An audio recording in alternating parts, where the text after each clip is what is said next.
Hello champions, कैसे हो आप सभी। आशा करता हूं आप सभी बहुत अच्छे होंगे। और दोस्तों, आप सभी के लिए इस समय खुशखबरी आ चुकी है। और वो खुशखबरी क्या है कि CRPF head constable and ASI की वैकेंसी है, वो आप सभी के लिए आ चुकी है।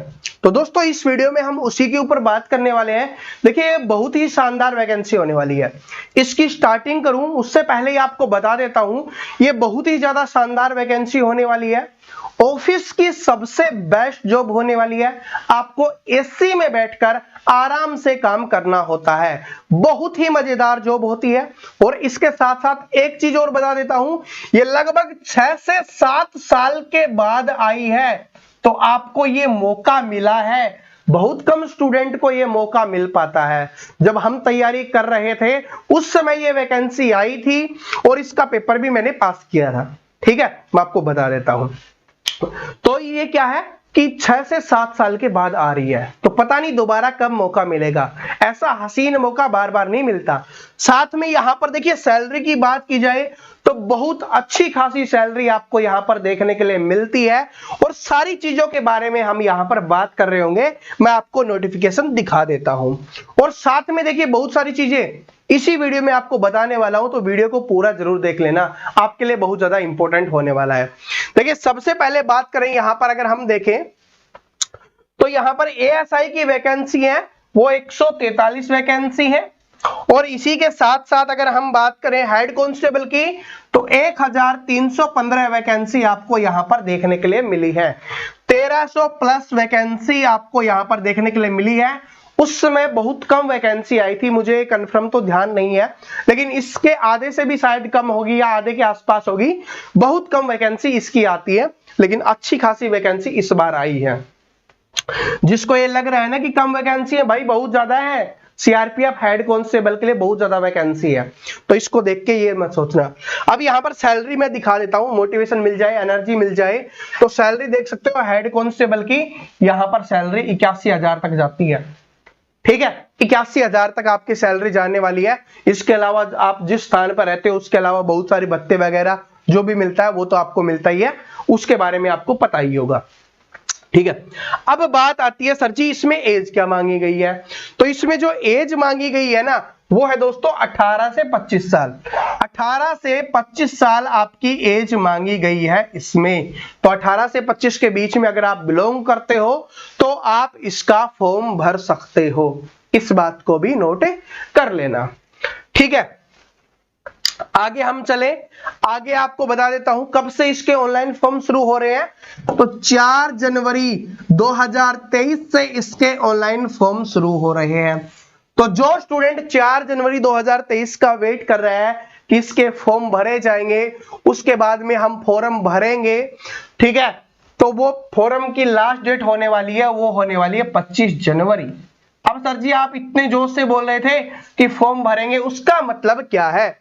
तो उसका मतलब भी मैं आपको यहां पर बता देता हूं, क्योंकि दोस्तों इसका पेपर है ना वो बहुत जल्दी होने वाला है।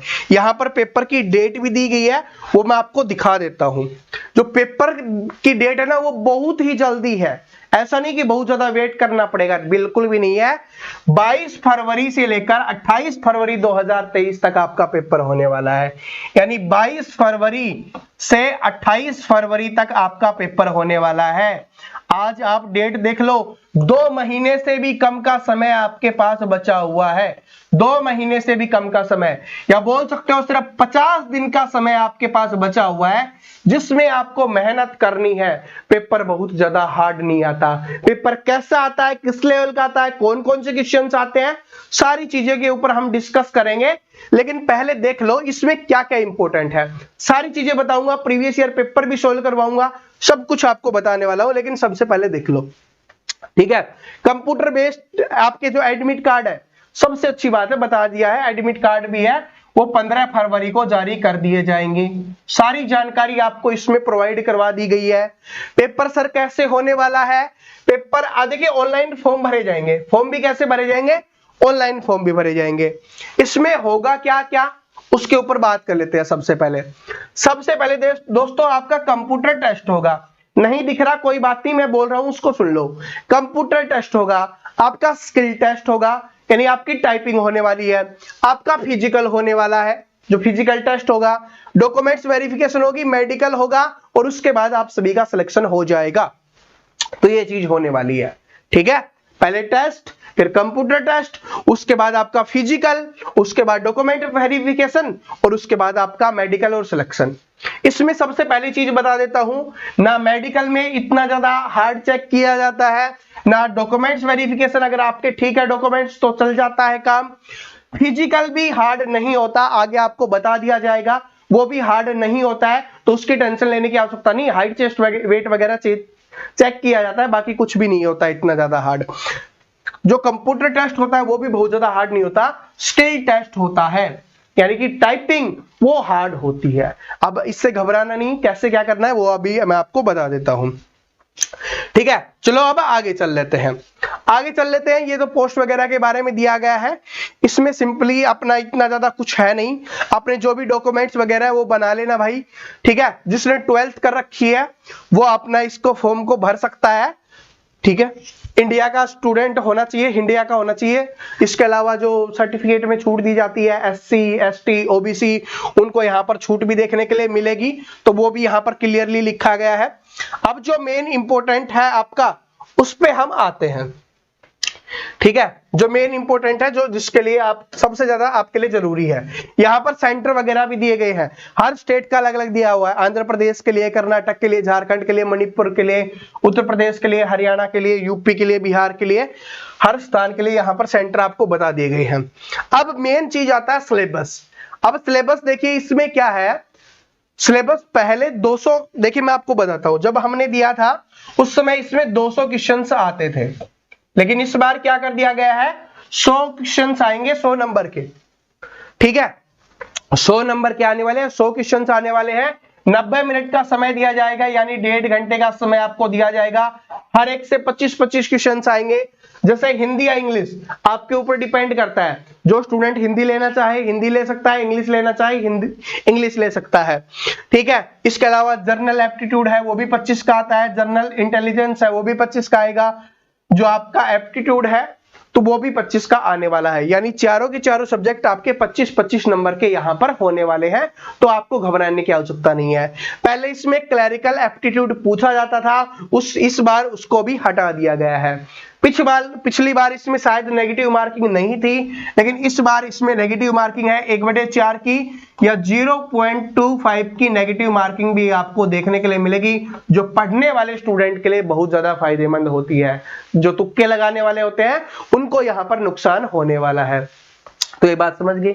अब सिलेबस सर जी ये क्या क्या आएगा, कैसे कैसे आता है, पूरा का पूरा प्रीवियस ईयर पेपर मैं आपको सोल्व करवाऊंगा, आपको बताऊंगा कि रीजनिंग से ये आता है, मैथ से ऐसे क्वेश्चंस आते हैं, हिंदी से ये आता है। अब सबसे बड़ी प्रॉब्लम कुछ स्टूडेंट के दिमाग में आती है, सर जी हमने हिंदी लैंग्वेज चुन ली पेपर में, तो क्या हमें टाइपिंग भी हिंदी में करनी पड़ेगी? नहीं, अगर आप हिंदी लैंग्वेज चुनो टाइपिंग किसी में भी कर सकते हो, और अगर टाइपिंग चुन रहे हो तो अगर आपने पहले टाइपिंग आती है तो ठीक है, नहीं आती तो इंग्लिश में करना। इसमें आपको काफी समय मिलता है, टेंशन मत लो, पेपर के बाद भी काफी समय मिलता है, तो टाइपिंग की इतनी टेंशन मत लेना। इंग्लिश में आपकी स्पीड बन जाएगी, ठीक है। और यहां पर टाइपिंग के बारे में दिया भी हुआ होगा, ये दिया हुआ है, ठीक है। कितनी है भाई? 30 और 35। इंग्लिश के लिए 35 वर्ड होती है और हिंदी के लिए 30 होती है। अब जो स्टूडेंट सोचेंगे सर जी इसमें 30 है उसमें 35 है, वो इंग्लिश वाली जल्दी बन जाती है, हिंदी वाली में प्रॉब्लम आती है, मिस्टेक्स ज्यादा होती हैं, तो इंग्लिश वाली चुन लेना, ठीक है। 10 मिनट का वहां पर टेस्ट होता है और बिल्कुल आसान, अगर आप टाइपिंग करोगे तो सारी बात बन जाती है। तो बात समझ में आ गई, ठीक है। तो ये मेन मुद्दा था। इसके अलावा अगर हम यहां पर फिजिकल की भी बात कर लेते हैं, बता देता हूं। फिजिकल में देखिए सबसे पहले क्या है कि मेल कैंडिडेट के लिए हाइट है, हाइट मांगी जाएगी भाई 165 सेंटीमीटर। 165 सेंटीमीटर सभी की होगी ना। चेस्ट कितनी मानी जाएगी? 77, और उसको फुलाने के बाद 82। 77 सभी की होती है, नॉर्मली होती है, ठीक है। और 165 भी सभी की होगी, आप में से सभी की होगी, तो ये है। इसके अलावा जिनको छूट दिया गया है वो यहां पर आप देख सकते हो। फीमेल कैंडिडेट है उनके लिए क्या है 155 हाइट है, बाकी उनके लिए कुछ नहीं होता है। तो हाइट है 155 सेंटीमीटर उनको चाहिए, ठीक है। और जो एक्स्ट्रा है जिनको छूट दी जाती है उनके लिए 150 सेंटीमीटर हाइट चाहिए लड़कियों के लिए। तो ये बात समझ में आ गई।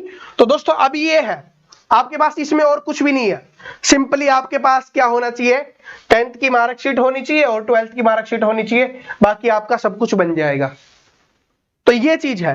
अब जो भी स्टूडेंट फॉर्म भरने के लिए एक्साइटेड है अपने चैनल को जरूर सब्सक्राइब कर लेना।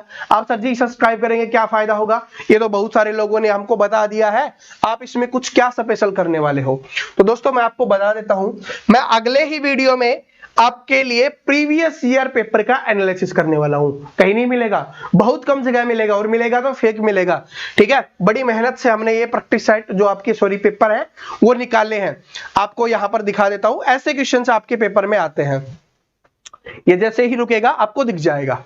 ये देखिए पेपर में पूछे गए क्वेश्चन है, आपका पेपर है ये, ठीक है। इस पेपर का सोल्व करवाने वाला हूं कि कैसे कैसे क्वेश्चंस आते हैं, किस किस टॉपिक से कितने कितने आते हैं। बड़ा मेहनत से एनालिसिस करने के बाद ही बनाया जाएगा वीडियो, वरना मैं अभी बना के आपको बता देता और अभी सभी स्टूडेंट देख भी लेते, ठीक है। देख सकते हो इसमें सीआरपीएफ से रिलेटेड भी क्वेश्चंस देखने के लिए मिलते हैं। अगर यहीं पे कहां पर दिखता है तो देखिए जरूर दिखेगा। देखिए जैसे ये पूछा गया है, ठीक है। इसके अलावा कहीं पे एक सीआरपीएफ का क्वेश्चन जरूर होगा क्योंकि पूछा जाता है इसमें, ठीक है। अगर बात करें ये देखिए के रिपूबल इसी को बोलते हैं सीआरपीएफ को, ठीक है, केंद्रीय रिजर्व पुलिस फोर्स, ठीक है। तो ये इसलिए बोला जाता है। तो बात समझ में आ गई। तो जो भी क्वेश्चंस होगा इसका एनालिसिस करने के बाद मैं आपको बता दूंगा कि इसी से इतने इतने क्वेश्चंस बनते हैं। तो चैनल को सब्सक्राइब कर लेना, क्योंकि मैंने बोला कि मेन चैनल के लिए कभी नहीं बोलेंगे, लेकिन इसके लिए इसलिए बोल रहे हैं ताकि आप जुड़े, ठीक है। और जो भी स्टूडेंट सीआरपीएफ की तैयारी इसके प्रीवियस ईयर क्वेश्चंस का सॉल्यूशन करवाने वाले हैं, बाकी सारे टीचर्स भी आपको पढ़ा रहे होंगे, कंटिन्यू 50 दिन तक इसके लिए क्लास करवाएंगे, लेकिन आप सभी का सपोर्ट रहेगा तभी, ठीक है। तो इस वीडियो को ज्यादा से ज्यादा शेयर कर देना, सभी स्टूडेंट तक पहुंचा देना। Thank you so much, all the best.